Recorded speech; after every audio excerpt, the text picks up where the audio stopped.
I'm Marilee Caruso. It's Monday, June 15th. Today, less pain at the pump. Any good news is good for gas prices. How Manitobans are reacting to lower gas prices, but why the good news might not stick. Also today, an unsightly scene where a shocking sinkhole was spotted. Plus, Winnipeg on his mind. Winnipeg has obviously a special place in my heart. Why a Stanley Cup winner is boasting about our city.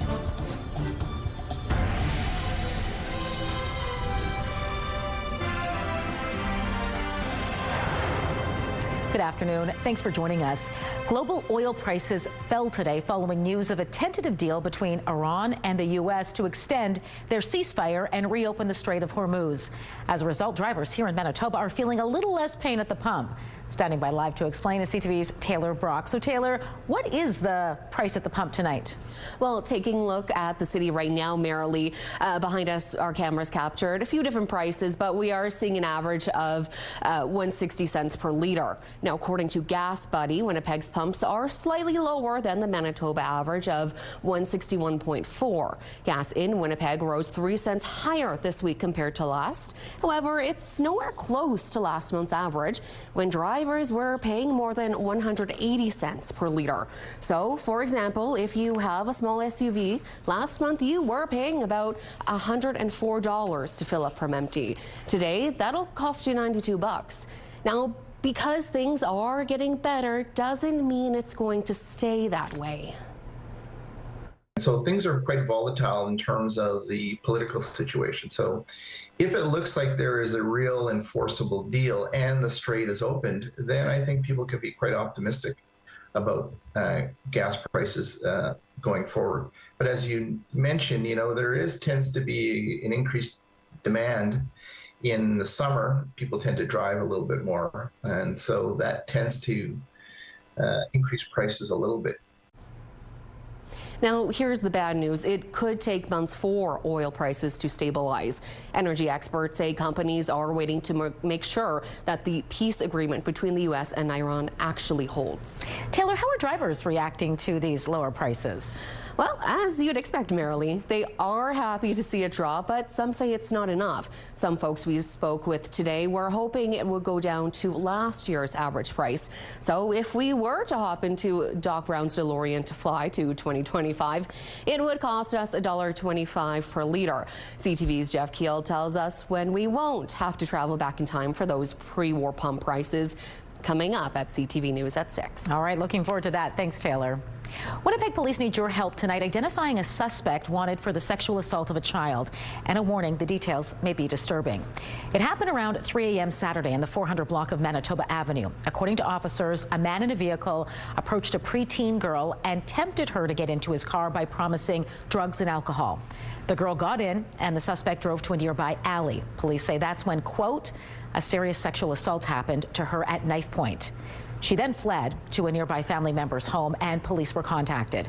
The child abuse unit took over the investigation and is now sharing this information. The suspect was driving a 4-door, brown-colored sedan at the time. Police say he's described as being between the ages of 30 and 40 with short dark hair and a mustache. Anyone with information about this person or who may have videos from surveillance, cell phone, or dash camera are asked to contact police or Crime Stoppers. A massive sinkhole opened up in Wolseley over the weekend. Take a look at this. This is what people on Newman Street woke up to Saturday morning. City crews have set up barricades to block off the roughly 2-meter wide hole. What caused it, though, isn't yet known. However, area residents believe it may be related to a sewer pipe that was damaged in last week's heavy rainstorms. It's not yet known when this hole will be repaired. The Carolina Hurricanes are now Stanley Cup champions, and it was a former Winnipegger who helped, or a former Winnipeg Jet, I should say, who helped the team notch a 3-0 win over the Vegas Golden Knights last night. And afterwards, Nikolai Ehlers reflected on his time here in Winnipeg. For me, Winnipeg has obviously a special place in my heart. It still feels like a home in a way, and the welcome that I got back in November was something that I didn't get to say thank you for, but I will now. that was something that I'm never going to forget. That was the first game I've ever been nervous for, and to be able to be welcomed like that was unbelievable. Winnipeg native Seth Jarvis also played a key role in the Hurricanes' success during the playoffs, rolling up 11 points, 4 goals and 7 assists, including the winning overtime goal in Game 2 against Vegas. All right, let's bring in Colleen Brady now and get a first look at your Skywatch evening forecast. What are you tracking for us tonight, Colleen? Well, I don't know if you heard it from where you sit in the newsroom, Marilee, but when the thunder started rumbling through downtown Winnipeg, there was a collective groan inside the building too. Oh no, not again. Well, yeah, again, only these storms are non-severe. But we don't need any more right now, do we, after the week we had? Well, these showers will continue into this evening. You can see that lightning lighting up your screen as well. But again, as I mentioned, it's non-severe, but we have had a thunderstorm move through the city earlier this afternoon that, from all reports that came into me anyway, did produce some hail. So I have more on that and a look ahead to the rest of the week to come. Let's take a look right now through the CTV Live Eyes, shall we? It's brought to you by Bathfitter, exclusive home of the PermaFit solution. Oh, we had a guest on the screen there again, Marilee. Looks like he's moved off. It's cloudy at the airport anyway. Other areas of the city, you might still be seeing some showers falling. It is 16 degrees, winds out of the north-northwest at 14 kilometers an hour. The pressure is rising and the humidity is 57%. Out on the roads, it is construction season out there, but it looks like it is smooth sailing for folks making their way east and westbound across the Provencher Bridge. Some vacant buildings could be getting a facelift. Those details coming up after the break.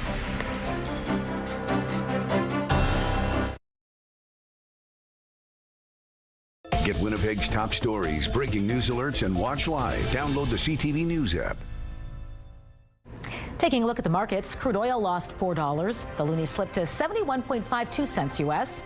Gold futures added $112. The TSX closed 337 points higher. The Dow Jones gained 468 points, while the Nasdaq jumped 795. The city is launching 2 new programs to encourage redevelopment of vacant buildings. Applications for the renovation fee waiver and vacant building exemption open July 1st.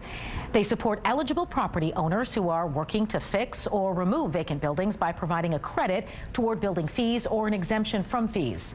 The owner must still ensure the building is safe and secure, keep the property clean, and ensure the building is occupied or demolished before development permits close. From beautiful colors to stunning vines, they've got it all here at St. Mary's Nursery and Garden Center. Carla's joining me once again, and she's going to teach us some tricks and tips on how to make those vines really shine. Well, it's all about, we're looking at gardens and everything is flat with multiple heights being planted in the garden. But what about vertical gardening? Like, vertical gardening gives you an opportunity for be creative, maybe in the middle of the garden where you want some added architectural look, or maybe vining things, get creativity. Sweet peas, beans. Why not make a bean hut in the middle of the garden, and that way the kids can go underneath and make a teepee out of it. There's so many things that you can do. Now, when you're going through all the different types of apparatuses that we have, whether you're doing perennial clematis, or if you're choosing to do annuals, the type of trellis that you use is going to depict on whether you want to be architectural, functional, or just fun. Now, when we're talking about fun, we know that there's different areas that you can do. And I wanted to highlight a couple things that may be a little bit different than what you're thinking. We know of a traditional obelisk that is kind of in the more traditional lines. And then I've also shown you in the past, this little guy, it's not a trellis, but he can act like a trellis because he's an expandable ball that when you put it into a pot or you hang it from a tree, you can plant it this way, align the bottom of it, and you can become a planter for vines to go on top of it. I think I showed you at Christmas where you can hang it in the Christmas tree, put lights on it. How clever. And it looks beautiful during the summer too. Okay? So just imagine a patio with that. Oh, that would be so pretty. Oh my gosh. So pretty. But now when you're looking at it, architectural, right? Very architectural. And here, if I have something, it's got a curvature to it, so if I'm against a wall and I don't want something to be flat, it gives you some dimension and some spacing that's in between it. You can then plant behind it. But one of the ones that I kind of sourced this year, which I thought was kind of cute. It's, again, it looks kind of has an architectural little feel to it, but these guys here open up, and they have that portion where it's almost like, reminds me of the iron cage. Okay. It opens up, whereas if you wanted to protect something, like a tree, I'm sorry, Kenny, I didn't go grab a tree. Pretend this is my tree, okay? And they come in different sizes, so you can have different calipers. You can actually wrap this around a tree. Now you're going to have some prevention of maybe deer against your tree, but then maybe there's something that I want that has a high canopy that I want to dress up the bottom of my tree. Yeah. So I can put it in a pot, or I can put it around a tree, plant around it, and then have some beautiful flowers. Now, when you're looking at it, some of the ones that are favorable, you look at flowering vines, whether it's morning glories, clematis, or if you're going into, think of the Thunbergii vines. So there's a whole capacity of annuals that are vigorous growers that will give you that canopy or that height that you can get it growing. And don't forget, sometimes just bamboo poles pulled together create kind of that little area of space where you can have a bunch of beans growing up. It gives you a little hidey place for the kids to play. Thank you so much. This has been Get Growing. Get Growing, brought to you by St. Mary's Nursery and Garden Center. Get a lush yard and garden, thanks to expert advice from gardening professionals. We aim to bring the audiences of now into that 3,000-year-old conflict. How an ancient tale is getting a modern-day spin. Those details and more next.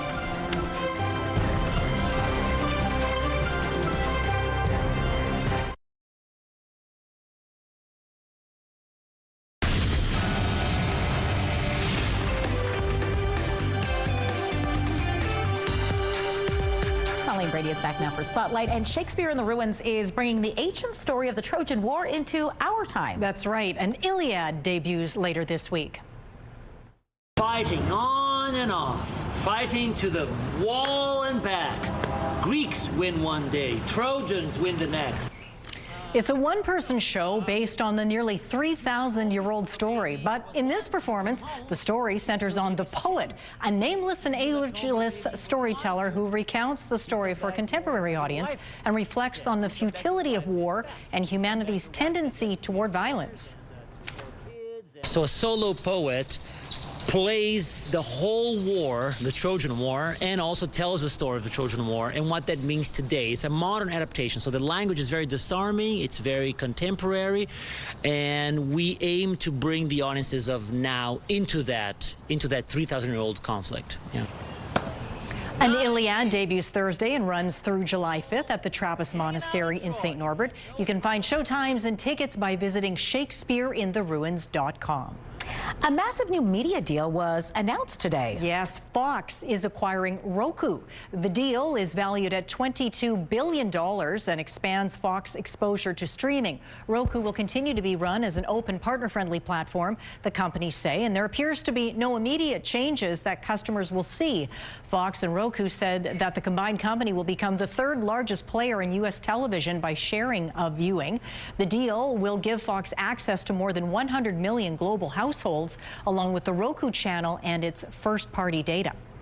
Well, as she scores her latest #1 hit during Pride Month, Ariana Grande is using her spotlight to fuel a new charitable effort.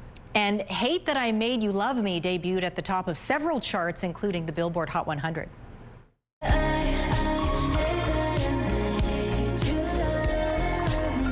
As Grande's latest single gets that attention, she posted Friday that she's launching the Brighter Days Ahead Foundation. The pop star says funds raised will go toward defending trans and LGBTQ+ rights and supporting organizations that provide what she called, quote, the safe space and care that is desperately needed by so many right now. Director Steven Spielberg scored his latest #1 film at the box office this weekend. Alien sci-fi thriller Disclosure Day landed with $44 million U.S. in ticket sales across North America. The human race cannot accept what we know. We need to stop it any way we can. Meanwhile, the psychological horror film Obsession climbed back onto the podium, claiming second place with $19 million in its 5th weekend. And Scary Movie slid from first to third with a still solid $14.5 million. Yeah, can't complain about that. Nope. Thanks, Colleen. You're welcome. Your primetime lineup on Monday starts at 7 with Sullivan's Crossing, then at 8 catch American Ninja Warrior. It's all right here tonight on CTV. Cloudy over the city for now. A live look at Notre Dame. 16 degrees out there, so yeah, a little cool for the middle of June. I will show you if temperatures will remain that way for the rest of this week. Coming up.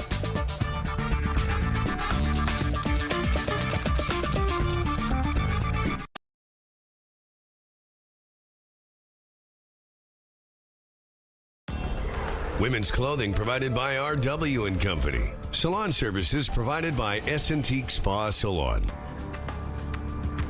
Grand Park Shopping Centre hosted some of the best custom Lego of Manitoba and Canada. We often find it very therapeutic, right? After a long, stressful day at work, building some Lego is a good way to finish things off.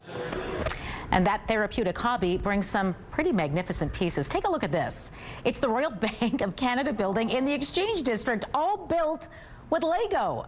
The Manitoba Lego Users Group hosted River City Brickfest Saturday, proving brick by brick you can make a huge art piece. And that RBC building, in case you're wondering, well, it came all the way from British Columbia with its creator hauling it on his truck for more than 20 hours. Then there's this bowl of poutine Templeton describes as, quote, the wildest. It's a really hard thing to build, to get all the right angles, the gravy, the cheese curds, you know what I mean? Like, as much as when we eat it, it's just kind of a pile of mush. To do that out of bricks is really tricky. So the second I saw it, that made me laugh. And, oh, hey, that's poutine. I don't know how you built that, but it's pretty incredible. And it's, it's about the right size that you would get to at a restaurant. He adds the group has around 60 dedicated members organizing events like this and doing some charity work as well. The members come from all across southern Manitoba.